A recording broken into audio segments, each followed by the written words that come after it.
Great to have you on Business Glide, your home on matters public policy analysis, business and economics at large. I'm yours truly, Richard Mwenja. Welcome on board. Prof, our local economist is here with me. Professor, how are you doing? Fine. Local economist, you've accepted that term. I'm an international economist. Really? Of course. Bigger than I am? Oh, you are not an economist. You people are houseboys. You are the houseboys of the World Bank.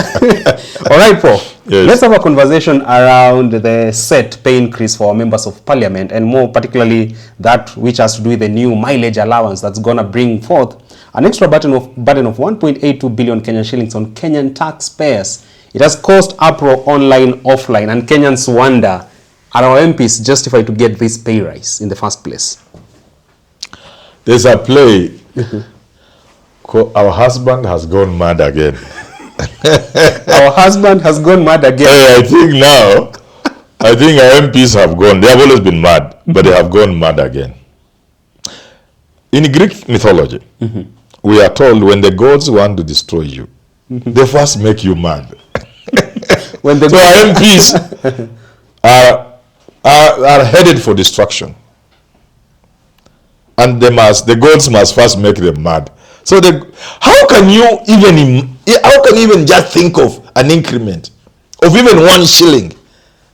And in the process of increasing, now you are showing Kenyans even how much you are earning. That somebody gives you 7.5 million for a car when you enter parliament, gives you mortgage for a house, 20 million plus, I don't know. Then, just to maintain your car, somebody gives you 366. Hiyo tu 366,000 kuhakikisha kaa yako inakaa tu mzuri kila mwezi.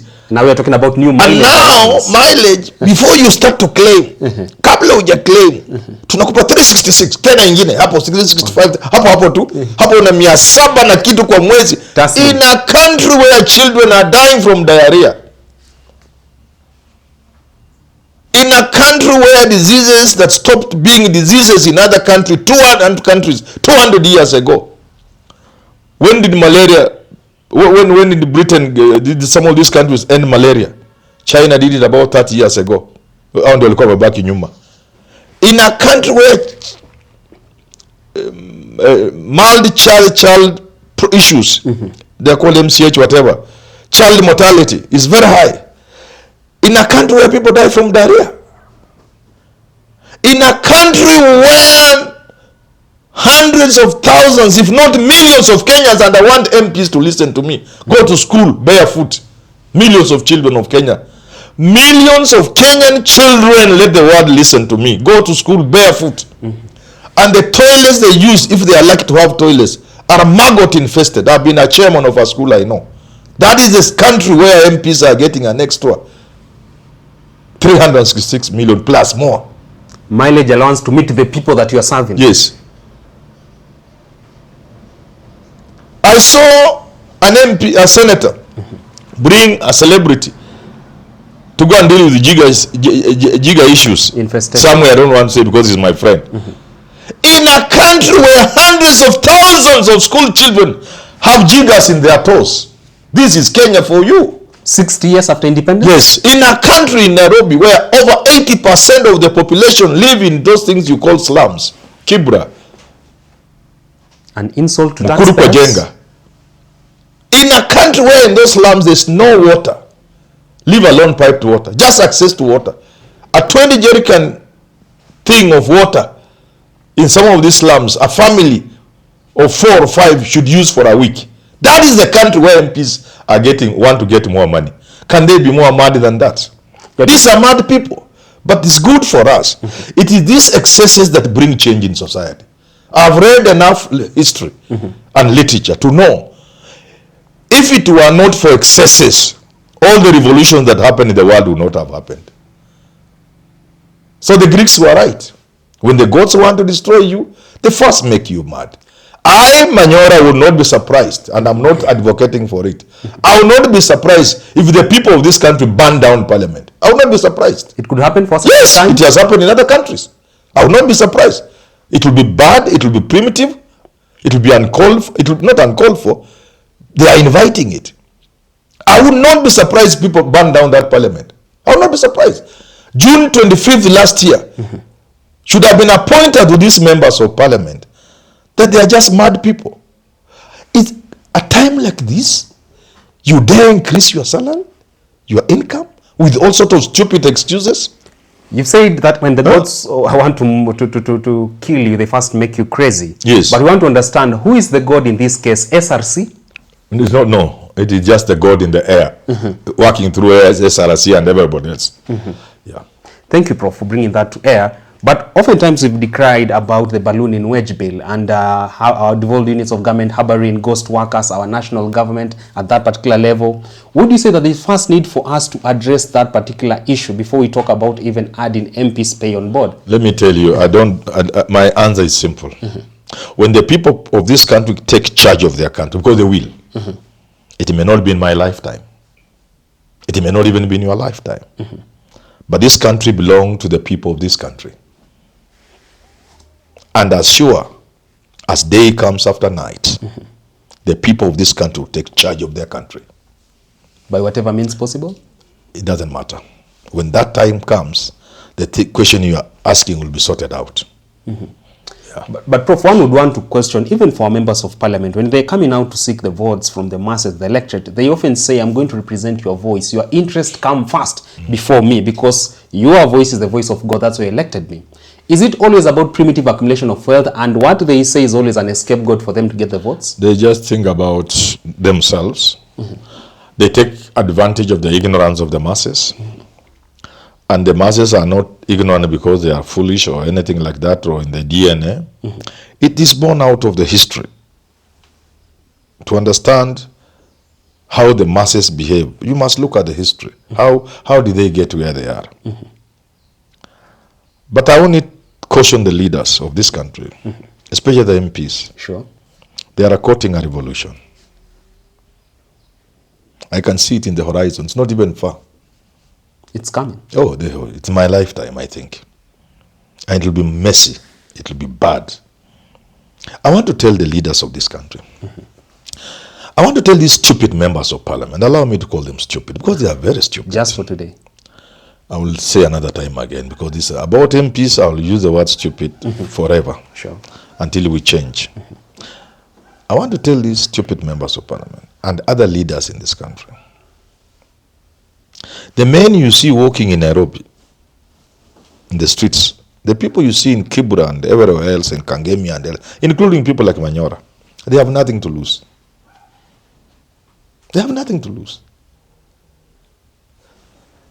99% of the people, 95, have nothing to lose.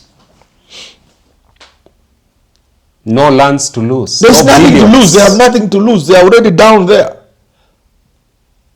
It is these people who are messing this country who have everything to lose.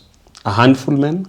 Yeah, they are few. They are, I don't know what to call them, lucky. Maybe they are lucky because you can always say God man. So if God has been lucky to them, man, hey, your time is coming. So they are lucky. They must count themselves lucky for real. They must know they are a few. Whatever good that is in this country is enjoyed by less than 10%. 90% of what this country has to offer is enjoyed by less than 10%.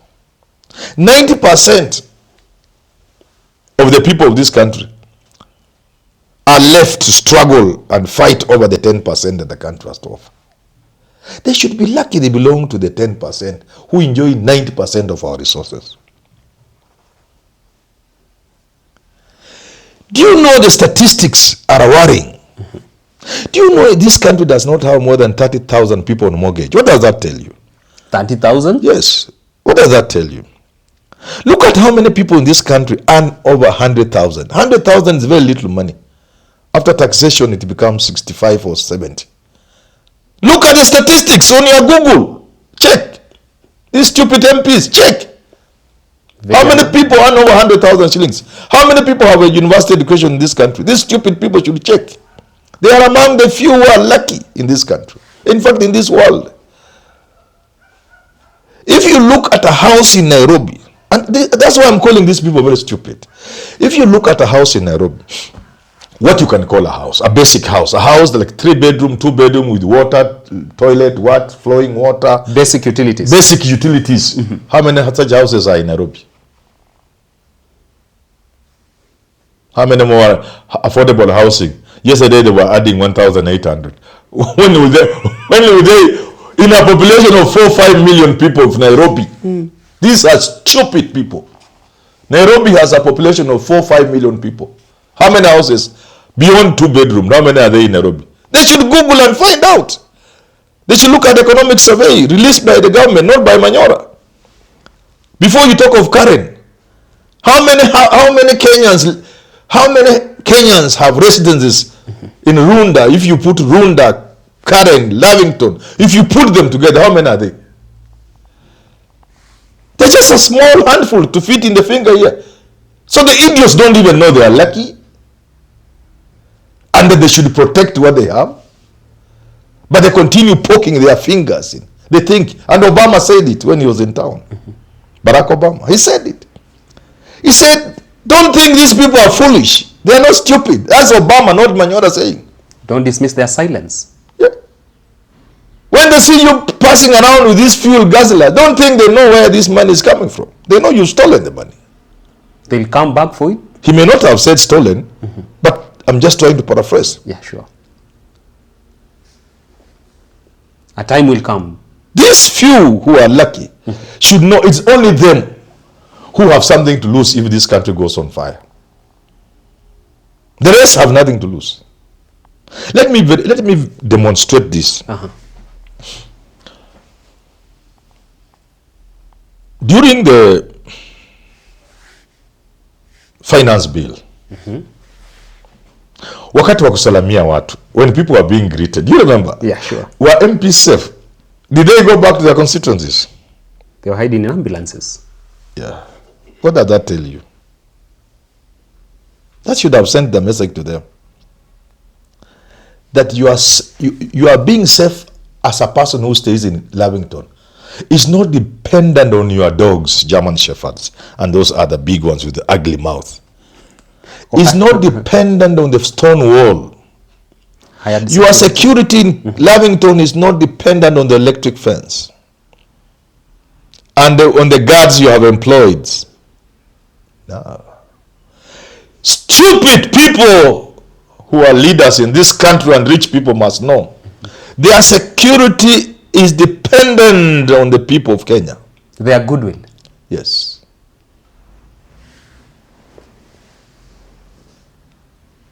The man who sleeps hungry, having worked for you, creating wealth for you. The man who guards you when you sleep and goes home to sleep hungry. To face children who have not eaten, pale, like somebody has put their ash. That person lets you enjoy what you are enjoying.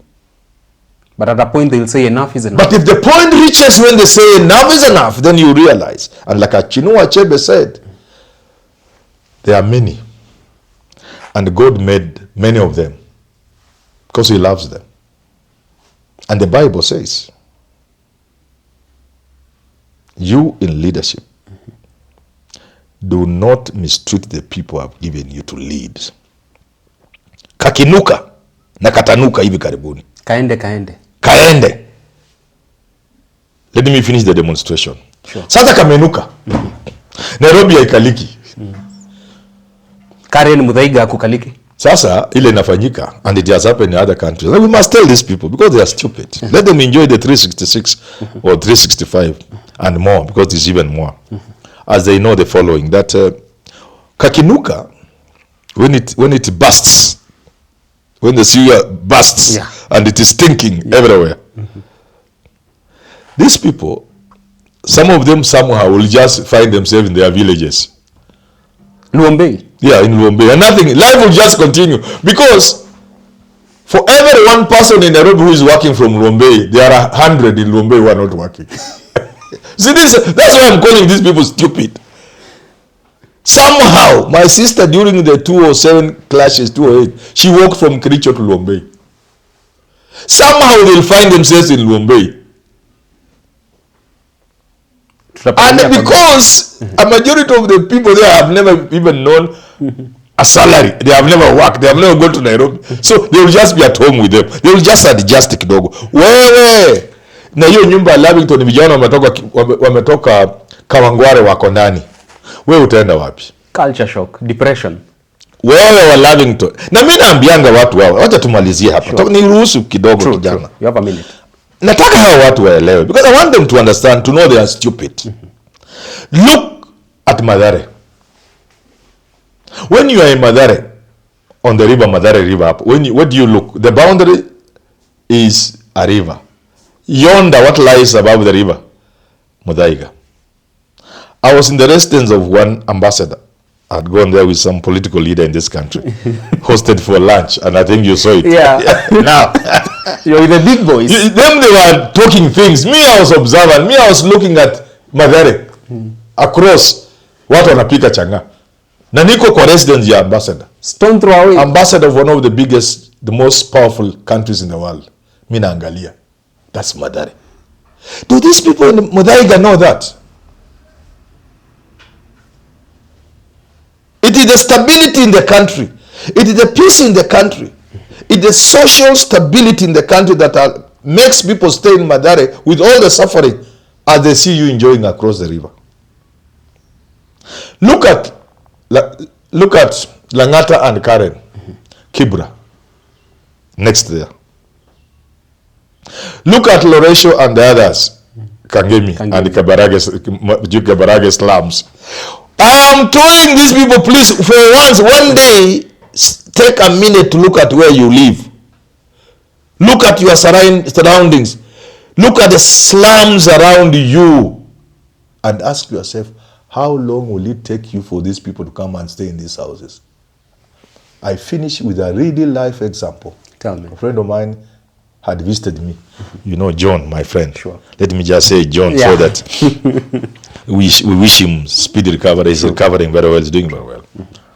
I was staying in Southlands, Langata. I don't know what had happened in Kibra. There were skirmishes in Kibra. Something, I can't remember what had happened. I think the communities there were clashing or something. I can't remember. That was quite a while. That was 1994, 95, around that time, when I was in Langata, Southlands. So the GSU were poured there, or the police. There's only a river between Kibra and Southlands, Langata. Do you know, I could not even close my gate. They just entered. They just overpowered. Ask John. They just overpowered. They just entered my compound. Tufumbulieko, most of them were lawyers. It's good that the thing ended fast and they left. That's what I'm talking about. And they chose to be civil. But if the thing had continued for 3 days, they would have taken over my house. It is them who will be cooking in the kitchen. So these idiots, and I want to call them foolish people, they should not tempt the people. They should not dare the devil. They are beckoning a revolution. They are inviting disaster. They are inviting trouble. And they will be the ones to be hit. 90% of the people of this country have nothing to lose. They have nothing to lose. Nothing to lose. Well, there you have it from Herman Manyora calling out our MPs over what he terms them being a signpost of greed, and they need to really change that before doom knocks on their way. It is now time for our fan of the week. It is none other than Father Moses Wekesa from Kitale Diocese. Father, thank you very much for being part of us. Moses Wekesa, I think I know him.